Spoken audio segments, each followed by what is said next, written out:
परसों इस वक्त साधुचरण होशंगाबाद में था। कार्यक्रम इस प्रकार से था, 8 को मुझे सुबह भोपाल पहुंचना था, शाम को वहां सत्संग था। कार्यक्रम के अनुसार अगले दिन मुझे होशंगाबाद ले जाना था। मेरी अपनी धारणा के अनुसार जहां उद्घाटन होता है या खुला सत्संग होता है, मेरी कोशिश होती है कि मैं वहां एक दिन पहले पहुंचूं। यहां ऐसा ना हो सका, लेकिन मन में खिन्नता थी। वे लोग बेचारे पीछे पीछे रहने वाले, अतएव जैसा भोपाल या और सीनियर्स ने कहा, बेचारे मान गए। यहां मुझे कह के गए थे, कोशिश करना भोपाल का सत्संग रात को खत्म होगा, रात को ही होशंगाबाद आ जाना। हमारा बहुत मन है कि तू एक रात पहले होशंगाबाद आके रहे। मैंने उनको हाँ की। ऐसा ही अगर प्रबंध बन सके तो मैं पहुंचूंगा। मेरे जाने तक इन लोगों ने फैसला कर लिया हुआ था कि लेट हम होशंगाबाद नहीं ले जाएंगे। तो मैं जहां जाता हूं देवी सज्जनों, उन्हीं के वश में होता हूं। मैं अपनी कोई से नहीं रखता।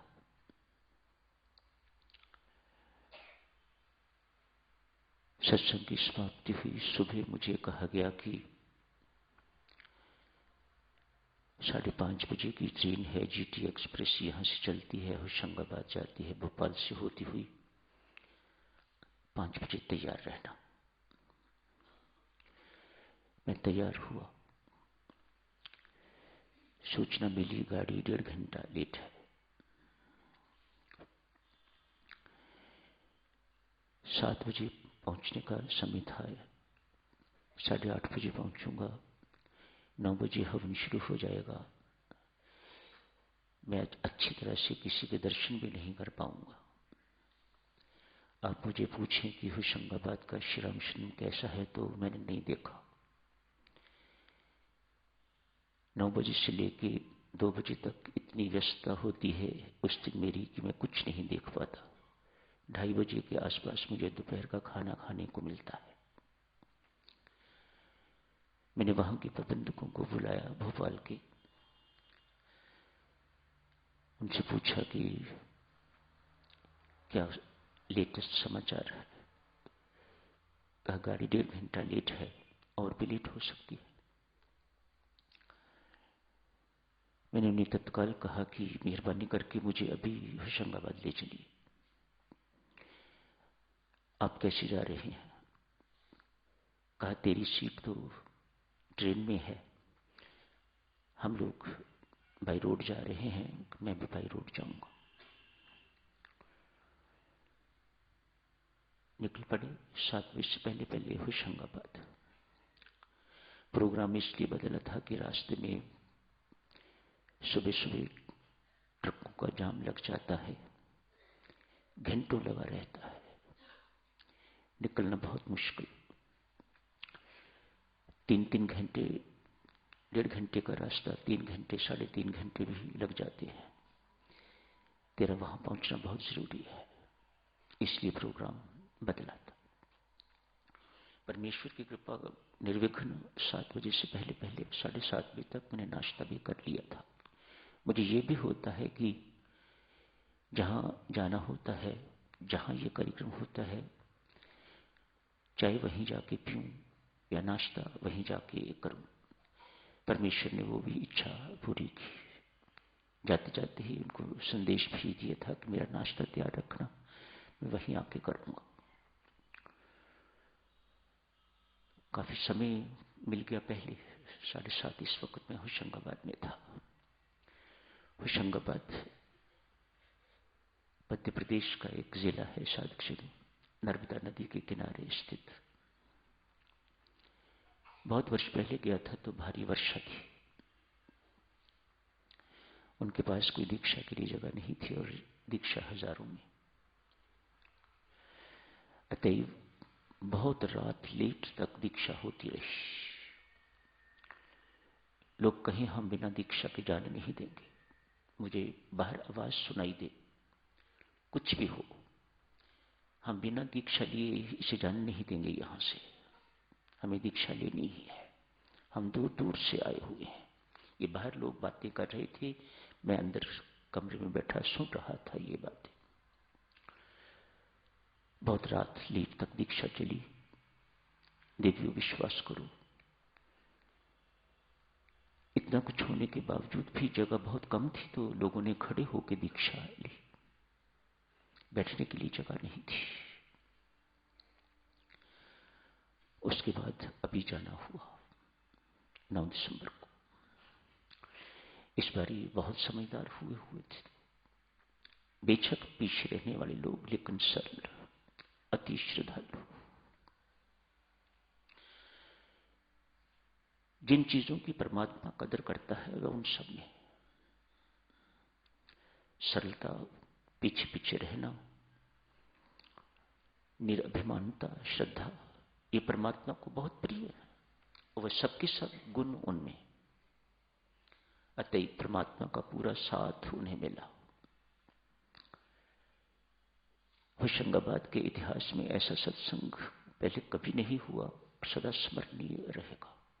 जहां परमात्मा का साथ, वहां सब कुछ शुभ, अति शुभ, श्रेष्ठ, श्रेष्ठतर, श्रेष्ठतम।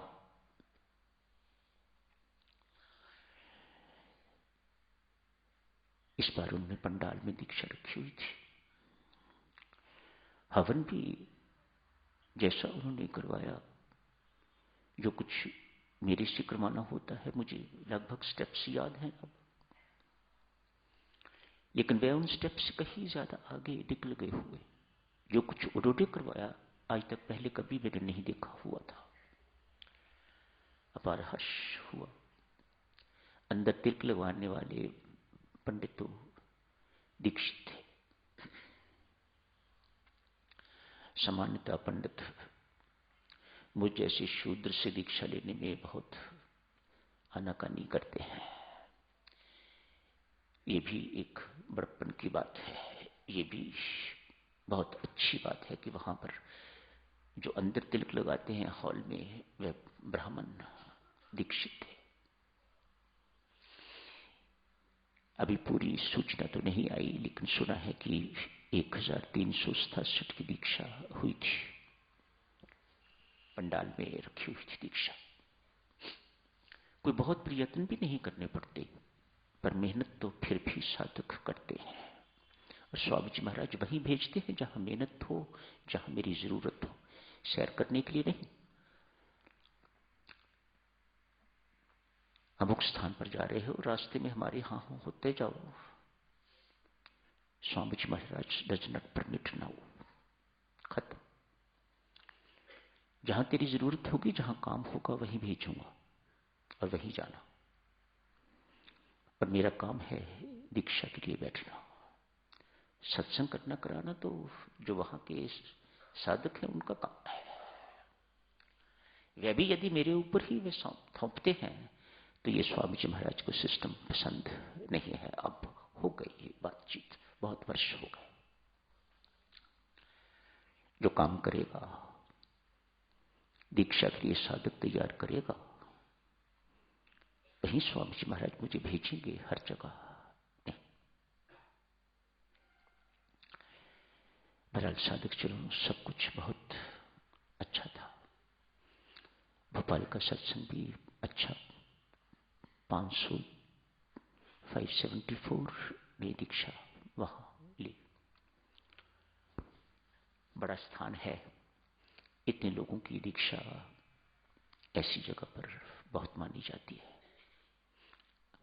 सामान्य जगहों पर 150-200 दीक्षा हो जाती है तो बहुत दीक्षा हो गई। बहुत श्रद्धालु लोग। श्रद्धा और अश्रद्धा में साधुजनों इतना ही अंतर दिखाई देता है। जैसे बैंक में एक क्लर्क भर्ती हुआ,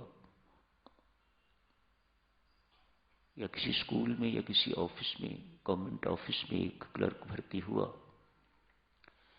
और हेड क्लर्क बन के रिटायर हो गया। जिंदगी भर की बस यही कमाई। ऐसे व्यक्ति को जो साधक अश्रद्धावान है उनसे मैं तुलना करता हूं। अश्रद्धा आपको शायद यहां से उस गेट तक साधना में पहुंचाएगी, लेकिन जो व्यक्ति श्रद्धावान है, जो पहले ही अकाउंट्स ऑफिसर वहां भर्ती हुआ है, श्रद्धावान व्यक्ति तो ऐसा जैसे सेना में सैनिक भर्ती हुआ हो और हवालदार बन के रिटायर हो गया हो। श्रद्धावान व्यक्ति ऐसा जो सेकंड लेफ्टिनेंट भर्ती हुआ और ब्रिगेडियर तक पहुंच गया। श्रद्धा और अश्रद्धा में इतना फर्क है। अश्रद्धावान की मेंटालिटी और क्लरिकल मेंटालिटी में कोई फर्क नहीं होता। क्लरिकल मेंटालिटी जिनकी होती है, अफसर भी उनसे तंग, ये कहां मेरे पल्ले पड़ गया है। ये अपनी मेंटालिटी छोड़ता ही नहीं।